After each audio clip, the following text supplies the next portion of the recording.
చీకటి కావస్తుండగా ప్రయాణికులతో పూర్తిగా నిండి రద్దీగా ఉన్న ఒక బస్సు తన గమ్యస్థానానికి బయలుదేరింది. ఆ బస్సు ఒక అడవి గుండా ఘాట్ రోడ్డుపై ప్రయాణిస్తుండగా అకస్మాత్తుగా వాతావరణం మారిపోయి భయంకరమైన ఉరుములు, మెరుపులతో కూడిన కుండపోత వర్షం ప్రారంభమైంది.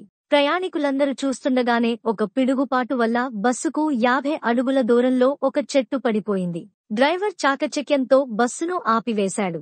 ఆ చెట్టు మరో ప్రక్కకు ఉన్న లోయ వైపు విరిగిపడడం వల్ల వీరి మార్గానికి అడ్డు రాలేదు. కొద్దిసేపటి తరువాత బస్సు మళ్లీ బయలుదేరింది. ప్రయాణికులలో భయం ప్రారంభమైంది. ప్రయాణికులందరూ ఊపిరి బిగపట్టుకుని కూర్చున్నారు. ఆ బస్సు 2 కిలోమీటర్లు వెళ్ళిందో లేదో మరో పిడుగు బస్సుకు 40 అడుగుల దూరంలోని చెట్టుకు కొట్టింది. డ్రైవర్ చాకచక్యంతో మళ్లీ బస్సును ఆపివేశాడు. ఇలా 3 సార్లు జరిగింది. మూడోసారి పిడుగు 30 అడుగుల దగ్గరలో కొట్టింది. ప్రయాణికులలో భయం తారాస్థాయికి చేరుకుంది. అరుపులు, ఏడుపులు ప్రారంభమయ్యాయి. అందులోంచి ఒక పెద్ద మనిషి ఇలా అన్నాడు, చూడండి, మనందరిలో ఈ రోజు పిడుగు ద్వారా మరణం రాసిపెట్టి ఉన్న వ్యక్తి ఎవరో ఉన్నారు. అతని కర్మ మనకు చుట్టుకుని మనందరం కూడా అతనితో పాటు చావవలసి వస్తుంది. నేను చెప్పేది జాగ్రత్తగా వినండి. ఈ బస్సులో నుంచి ఒక్కొక్క ప్రయాణికుడు క్రిందికి దిగి అదిగో ఎదురుగా ఉన్న ఆ చెట్టును ముట్టుకుని మళ్లీ బస్సులో వచ్చి కూర్చోండి. మరణం రాసిపెట్టి ఉన్న వ్యక్తి ఆ చెట్టును ముట్టుకోగానే పిడుగుపాటు తగిలి మరణిస్తాడు. మిగిలిన వాళ్లం క్షేమంగా వెళ్లవచ్చు. ఒక్కరి కోసం అందరూ చస్తారో, అందరి కోసం ఒక్కరు చస్తారో ఆలోచించుకోండి అన్నాడు. చివరకు ఒక్కొక్కరుగా వెళ్లి ఆ చెట్టును ముట్టుకుని రావడానికి సిద్ధపడ్డారు. మొదట ఆ పెద్ద మనిషే మనసులో చాలా భయపడుతూనే వెళ్లి ఆ చెట్టును ముట్టుకున్నాడు. ఏమీ జరగలేదు. అతడు ఊపిరి పీల్చుకుని క్షేమంగా వచ్చి బస్సులో కూర్చున్నాడు. ఇలా ఒక్కొక్కరు భయపడుతూనే వెళ్లి ఆ చెట్టును ముట్టుకుని వచ్చి కూర్చోసాగారు. చివరికి ఒకే ఒక ప్రయాణికుడు మిగిలాడు. ఇక మరణించేది అతడే అని అందరికీ పూర్తిగా నిశ్చయమైపోయింది.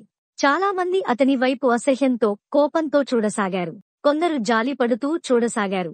అతను కూడా భయపడుతూ బస్సు దిగి చెట్టును ముట్టుకోవడానికి నిరాకరించాడు. కాని బస్సులోని ప్రయాణికులందరూ నీవల్ల మేమందరం మరణించాలా?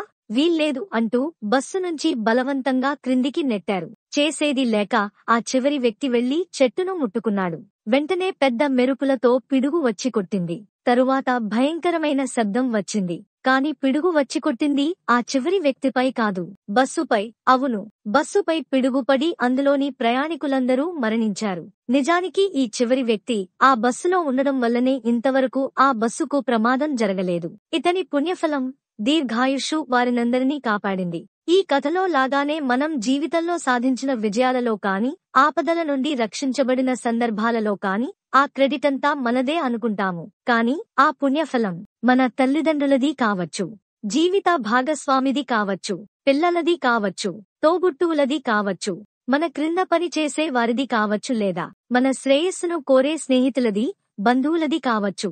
మనం ఈ రోజు ఇలా ఉన్నామంటే అది మన ఒక్కరి కృషి ఫలితమే కాదు. ఎంతో మంది పుణ్య ఫలితం, ఆశీర్వాద బలం, వారు వారి అదృష్టాన్ని పంచడం కూడా కారణమై ఉంటాయి.